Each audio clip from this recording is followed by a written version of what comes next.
नमस्कार, स्वागत है आपका पावर ब्रेकफास्ट में। आपके साथ मैं हूं नेहा आनंद। आइए देख लेते हैं कि सोमवार की सुबह अंतर्राष्ट्रीय बाजारों से कैसे संकेत हैं। तो एसजीएक्स निफ्टी ने तो हरे निशान में की शुरुआत और अभी 22-23 अंकों की स्ट्रेंथ के साथ ही कारोबार होता हुआ दिख रहा है। डाउ नैस्डैक फ्यूचर्स थोड़ी सुस्ती का माहौल है।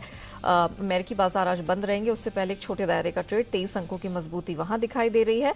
और नैस्डैक फ्यूचर्स पर नजर डालें तो ये फ्लैट टू नेगेटिव 2 से 3 अंक कमजोर इस समय कारोबार कर रहा है।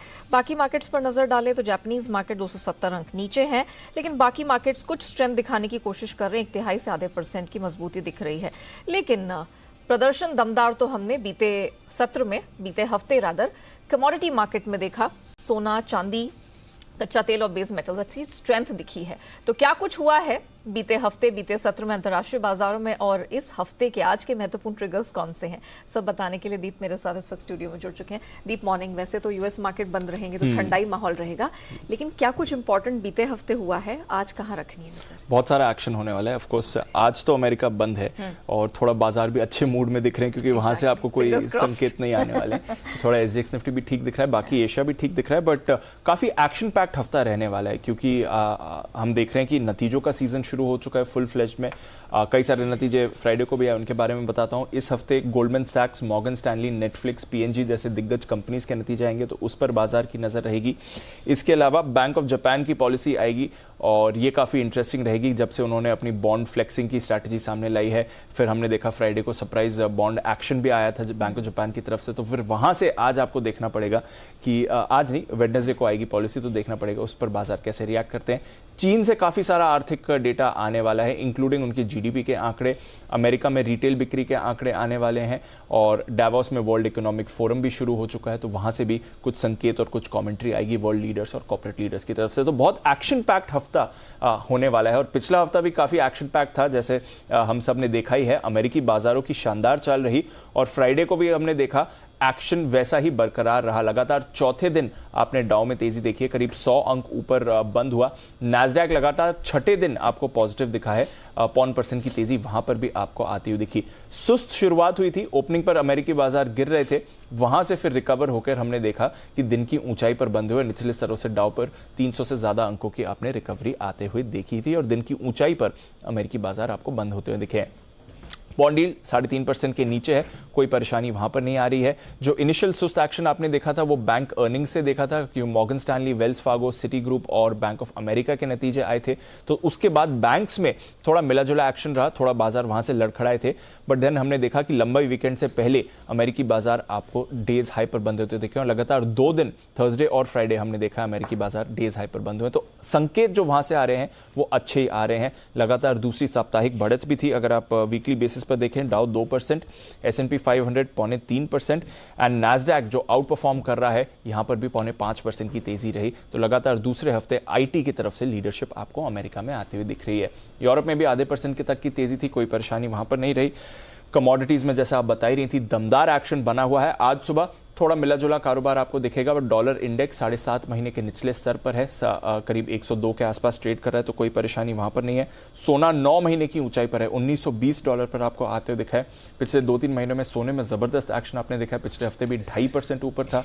कच्चे तेल में भी एक रिकवरी देखी है चाइना की रीओपनिंग से, पिछले हफ्ते करीब 8.5% की तेजी रही, और आज सुबह भी देखेंगे तो 85 के आसपास ही आपको ब्रेंट ट्रेड करते हुए दिखेगा। नेचुरल गैस ये आप देख रहे हैं 11 महीने के निचले स्तरों पर ट्रेड कर रहा है, और बेस मेटल्स में भी हमने दमदार एक्शन बनते हुए देखा है। तो ओवरऑल बाजार से अच्छे संकेत आ रहे हैं। फ्राइडे को हमारे बाजार भी थोड़ा रिकवरी हुए थे, और काफी एक्शन पैक्ड हफ्ता है। ऑफकोर्स आज अमेरिकी बाजार बंद है, बट बाकी एक्शन आपको देखना पड़ेगा।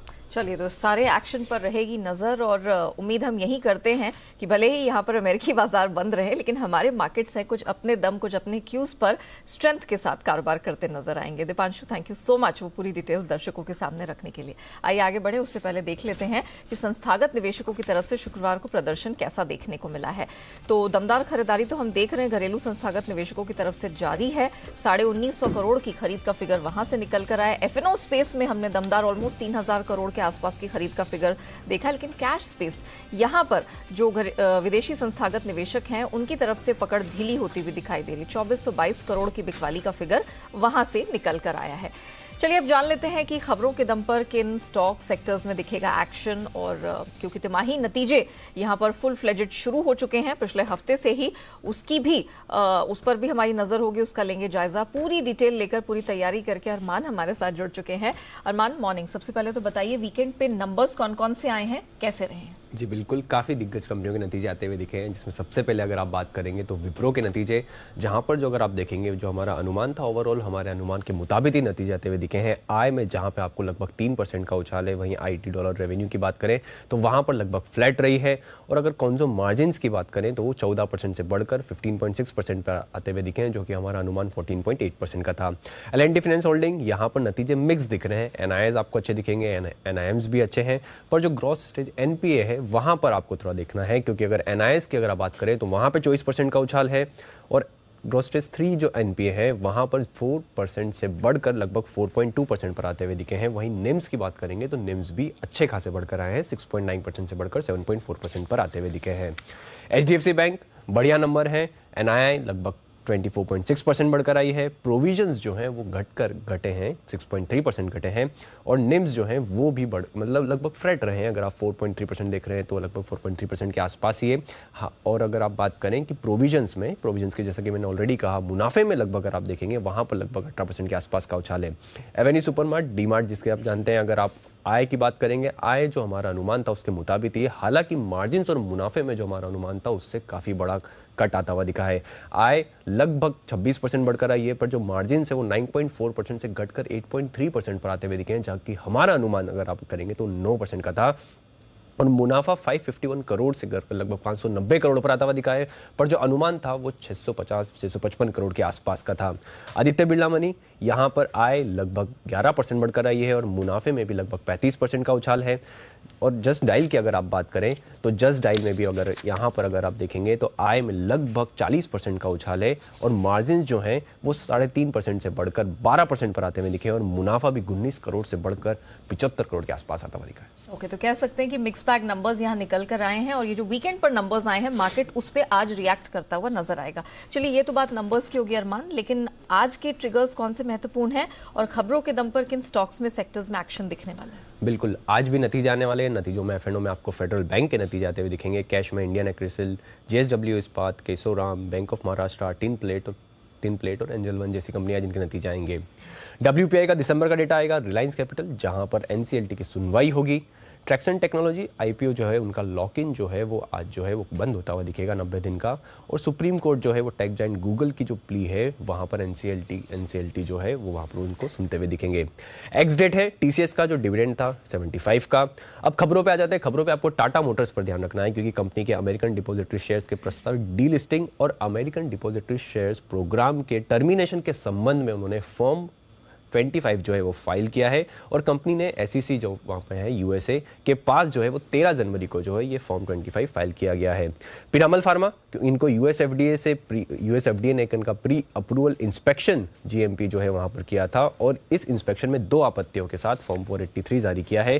ग्रेन्यूल्स इंडिया, यहाँ पर भी इनकी एक फैसिलिटी है, US FDA में प्री अप्रूवल इंस्पेक्शन पूरा किया है, और कंपनी ने कुछ समय में ये कहा कि जो कि 3 आपत्तियां जो जारी की हैं उस पर कंपनी ने बताया कि कुछ समय में इन आपत्तियों का जवाब दिया जाएगा। लुपिन, यहां पर US FDA ने इनकी भी मैन्युफैक्चरिंग फैसिलिटी का इंस्पेक्शन किया है, और इस इंस्पेक्शन के बाद कंपनी को फॉर्म 483 में 2 ऑब्जर्वेशंस जो हैं जारी किए हैं। डॉक्टर रेड्डी, इन्होंने कैंसर की दवा का एक जो ट्रेडमार्क राइट जीता है। और अंत में अगर आप देखेंगे तो फंड एक्शंस हैं, जिसमें शारदा एनर्जी की बात करें, वहाँ पे Q3 अगर FY23 जो शेयर होल्डिंग अपडेट्स आ रहे हैं वहाँ पर एबेकस फंड ने हिस्सेदारी बढ़ाई है, 1.89% से बढ़ाकर 2.1% कर दी है। और अंत में टेलवर्स ऑटोमोटिव की बात करें तो वहाँ पर विजय केडिया साहब ने वहाँ पर भी हिस्सेदारी उन्होंने घटाई है, हालांकि 2.27% से घटाकर 1.31% कर दी है। और डॉली खन्ना ने भी हिस्सेदारी घटाई है, 1.2% से घटाकर 1.2% कर दी। चलिए अरमान, धन्यवाद आपका वो सारी डिटेल दर्शकों के सामने रखने के लिए। आइए अब जान लेते हैं आज की ट्रेडिंग कॉल्स के बारे में। चॉइस ब्रोकिंग से करेंगे शुरुआत। PNC इंफ्रा खरीद के चलने की सलाह है। बाइंग की स्ट्रैटेजी में 322 का स्टॉप लॉस लगाना है, आपको लक्ष्य 342 का रखना है। आनराठी सिक्योरिटीज वो इंडसइंड बैंक खरीद के चलने की सलाह दे रहे हैं। इस रणनीति में 1200 का स्टॉप लॉस और टारगेट आपको 1275 रुपए का मिल जाएगा। आइए अब जान लेते हैं कि बाजार के जानकारों की आज के मार्केट पर क्या राय बन रही है। ब्रॉडर मार्केट्स में आपको क्या करना है, कौन से चुनिंदा स्टॉक्स और सेक्टर्स पर रखनी है नजर, सब पर बात करने के लिए सेंट्रम ब्रोकिंग के नीलेश जैन हमारे साथ जुड़ चुके हैं। नीलेश जी, गुड मॉर्निंग, बहुत स्वागत है। सबसे पहले तो ब्रॉडर मार्केट्स पे फोकस कर लेते हैं। हमने जिस तरह का शुक्रवार का मूवमेंट देखा और आज जो क्यूज हमें ग्लोबल मार्केट से एशियन ट्रेड में मिलते हुए दिखाई दे रहे हैं, क्या किया जाए आज? Very good morning to Neha ji. देखिए, ओवरऑल हमारा ये मानना है कि निचले स्तरों पे हमें बाइंग देखने को मिलेगी। कोई भी गिरावट होती है तो एज अ खरीदारी के मौके के तौर पर लेना चाहिए। और जहाँ तक लेवल्स की बात है तो निफ्टी में हमें 18,100 18,200 तक की अपसाइड हमें देखने को मिल सकती है as a pull back trade, और निचले स्तरों पर 17,700 का इमीडिएट सपोर्ट है। तो यहाँ पे स्टॉक स्पेसिफिक फोकस करना चाहिए, स्टॉक्स साइड में ही फोकस होना चाहिए। इंडेक्स में कोई बड़ा कन्विक्शन नहीं आ रहा है, एक रेंज बाउंड मूव हम यहाँ से एक्सपेक्ट करके चल रहे हैं। तो रेंज बाउंड मूव है, कोई बहुत ज्यादा इधर उधर के मूवमेंट नहीं दिखेंगे, लेकिन स्टॉक स्पेसिफिक एक्शन आपको कहाँ दिख रहा है? देखिए, दोनों ही खरीदारी के काउंटर हैं। स्टॉक स्पेसिफिक एक्शन की बात करें तो सेक्टर में पीएसयू बैंकिंग स्पेस काफी अच्छा लग रहा है, और इसी स्पेस में से बैंक ऑफ बड़ौदा ये पर्टिकुलर काउंटर है जहाँ पे हमें एक ब्रेकआउट देखने को मिला है। 181 के स्टॉप लॉस से बीओबी को खरीद के चलने की सलाह होगी 192 के टारगेट के लिए। वहीं दूसरी ओर सीमेंट स्पेस में से अल्ट्राटेक सीमेंट ये एक पर्टिकुलर काउंटर है जहाँ पे एक सिमेट्रिकल ट्रायंगल फॉर्मेशन का ब्रेकआउट हमें देखने को मिला था। इसे खरीद के चलने की सलाह होगी 7145 के स्टॉप लॉस से 7500 का टारगेट होगा। अच्छा नीलेश जी, मेटल स्पेस इसने फिर से कुछ लीडरशिप दिखाने की कोशिश की। ऑफकोर्स आईटी की तरफ से भी हमने कुछ ठीक ठाक प्रदर्शन देखा। आपने राइटली कहा कि बैंकिंग स्पेस से अच्छी स्ट्रेंथ देखने को मिली, लेकिन मेटल स्पेस यहाँ पर जरा बताइए, अगर किसी को कमाई करनी हो तो क्या स्टील सेक्टर पे फोकस करना चाहिए या बाकी मेटल्स को भी देख सकते हैं, क्योंकि इंटरनेशनल मार्केट में जो अंडरलाइंग एसेट है, मेटल्स हैं, वो बहुत अच्छा प्रदर्शन कर रहे हैं? बिल्कुल नेहा जी, नो डाउट जिस हिसाब से कॉपर के प्राइजेस में हमने एक तरफा रैली देखी है, उसके अलावा भी अगर आप सारे मेटल्स की बात करें तो बेस मेटल के साथ साथ प्रीशियस मेटल में भी हमें एक तेजी देखने को मिल रही है, और ये तेजी हमारा ये मानना है कि यहाँ से कंटिन्यू होती हुई नजर आ सकती है जिस हिसाब से डिमांड पिकअप हो रहा है ग्लोबल मार्केट्स में।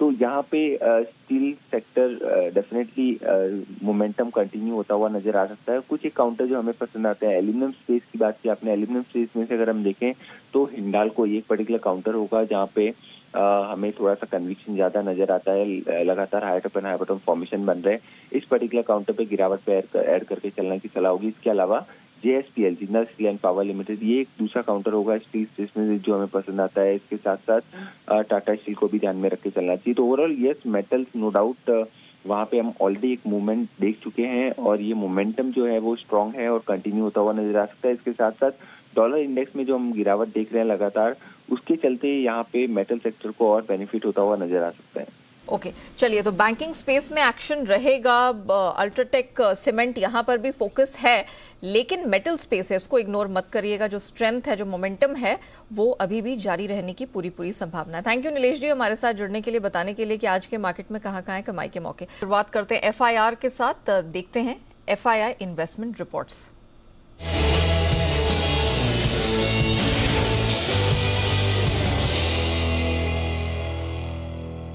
तो किन शेयरों पर FII ब्रोकरेजेस ने दर्ज किया FIR, बताने के लिए आशीष जुड़ चुके हैं हमारे साथ। आशीष, मॉर्निंग, बताइए। Good morning Neha. देखिए, वीकेंड के दौरान 4 दिग्गज कंपनी ऐसी है जिनके नतीजा है, उनमें रिपोर्ट सबसे पहले शुरुआत करेंगे विप्रो के साथ।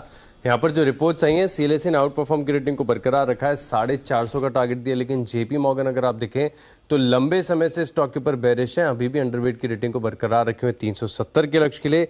सिटी भी बेरिश है, बिकवाली के राय दे रहे और टारगेट भी कट किया, हालांकि कुछ बड़ा टारगेट कट नहीं किया इनकी तरफ से। 380 से 375 कर दिया, 5 रुपए घटाए, लेकिन 394 के आसपास स्टॉक ऑलरेडी चल रहा है। जेफरीज भी अंडर परफॉर्म की रेटिंग दे रहे हैं, HSBC होल्ड की राय दे रहे हैं, और नोमिरा ने न्यूट्रल की रेटिंग दी है 425 रुपए के लक्ष्य के लिए। या फिर आप ये समझ लीजिए कि बड़े टारगेट अपग्रेड्स यहाँ पर या फिर रेटिंग के अपग्रेड्स विप्रो की तरफ से बिल्कुल भी देखने को नहीं मिले हैं। लेकिन HDFC बैंक यहाँ पर देखिए मैक्वायरी की आउट परफॉर्म की रेटिंग को बरकरार रखा गया है 2005 रुपए के लक्ष्य के लिए। L&T फाइनेंस यहाँ पर भी आपको नतीजों का इंपैक्ट आज देखने को मिलेगा। मॉर्गन स्टैनली ने इक्वल वेट की रेटिंग को बरकरार रखा है 95 रुपए के लक्ष्य के लिए, लेकिन जो गोल्डमैन सैक्स हैं इन्होंने जो लक्ष्य है ये बढ़ाया है, करीब 100 रुपए से बढ़ाकर 108 रुपए कर दिया है 92.45 की जो है इसकी शुक्रवार की क्लोजिंग है। और डीमार्ट यहाँ पर भी आज सबको इंतजार रहेगा कि किस प्रकार का एक्शन आपको देखने को मिलेगा। तो यहाँ पर देखिए मॉर्गन स्टैनली ने तो कर दिया है डाउनग्रेड, नतीजे काफ़ी कमज़ोर देखने को मिले। तो पहले अब ओवरवेट की राय दिया करते थे, अभी इक्वल वेट की रेटिंग दे रहे हैं। और लक्ष्य भी अगर आप देखें तो 4,590 से घटाकर 3,853 रुपये कर दिया है। 3,864 रुपये के आसपास की जो है इसकी क्लोजिंग चल रही है। जेफरीज होल्ड की राय दे रहे हैं, टारगेट कट इन्होंने भी किया है 4,100 से घटाकर 3,550। और गोल्डमैन सैक्स ने अंत में देखिए बिकवाली की राय को बरकरार रखा है, लेकिन लक्ष्य इन्होंने भी 200 रुपये से घटाया, 3,600 से घटाकर 3,400 कर दिया है। चलिए तो ये रिकमेंडेशंस इन चुनिंदा स्टॉक्स में निकल कर आ रही है फॉरेन ब्रोकरेजेस की तरफ से। लेकिन आइए अब कमोडिटी बाजार में क्या रणनीति है ये हम आपके सामने रख देते हैं। और आज की जो रणनीति है वो मोतीलाल ओसवाल के अमित सजेजा की तरफ से निकल कर आई है। इससे पहले क्विक कमेंट्री आपको दे देते हैं क्या कुछ हुआ है बीते सत्र में या रादर बीते हफ्ते कमोडिटी स्पेस में। तो हमने भारी भरकम एक्शन देखा है। सोना घरेलू बाजार में तो इसने ऐतिहासिक रिकॉर्ड हाई लेवल्स दर्ज कर ही चुका है। शुक्रवार की जो क्लोजिंग हुई थी वो मजबूत नोट पर हुई और 56,370 का हमने रिकॉर्ड हाई सोने में बनते हुए देखा है, क्योंकि अंतर्राष्ट्रीय बाजार में सोना मजबूत है, 9 महीने की ऊंचाई पर है। चांदी में भी एक्शन है, $24.5 के करीब ट्रेड कर रहा है। और घरेलू बाजार में भी हमने देखा 69,500 के करीब ये मजबूती लेकर बंद हुआ है। जो आज की रिकमेंडेशन है अमित सजेजा की तरफ से वो सोना फरवरी वायदा खरीद के चलने की है। ऊपर ये 56,450 तक का टारगेट देख रहे हैं, यानी कि एक और ऐतिहासिक लेवल अपसाइड में देखने को मिलेगा। तो रिकॉर्ड हाई पे रिकॉर्ड हाई बनते चले जा रहे हैं। चांदी यहां पर भी मार्च वायदा खरीद के चलने की सलाह है। 69,800 यानी कि 70,000 के पास का स्तर यहां देखने को मिल सकता है। कच्चा तेल स्ट्रेंथ यहां पर भी देखने को मिली है। और बीते हफ्ते जो वीकली गेन्स हैं वो 3 महीने में पहली बार इतने बड़े वीकली गेन्स इसने दर्ज किए हैं। $85 के आसपास ब्रेंट है। घरेलू बाजार में हमने पॉजिटिव नोट पर क्लोजिंग होते हुए देखी थी, ऑलमोस्ट 64,500 के पार ही देखा था। तो आज भी कच्चा तेल एमसीएक्स पर खरीद के चलने की सलाह है। 6,370 पे खरीद के चले जनवरी वायदा 6,520 तक का अपसाइड टारगेट मिल जाएगा। जहां तक मेटल्स का सवाल है, रिकमेंडेशन वहां आज नहीं आई है, लेकिन मेटल्स की जो चाल है वो दमदार है। 7 से 8 महीने के हाइस पर कॉपर है इंटरनेशनल मार्केट में। और जिंक की भी बात करें तो यहां पर भी मल्टी मंथ हाइस पर हम कारोबार होता देख रहे हैं। तो घरेलू बाजार में वहां पर भी अच्छी खासी स्ट्रेंथ के संकेत ही मिलते दिखाई दे रहे हैं। चलिए इसी के साथ पावर ब्रेकफास्ट को हम यही रैप अप करते हैं, लेकिन आप बने रहिएगा जी बिजनेस के साथ। ब्रेक के बाद लेकर आएंगे ट्रेडर्स डायरी, जहां आपको मिलेंगे आज के लिए 20 दमदार ट्रेडिंग आइडियाज।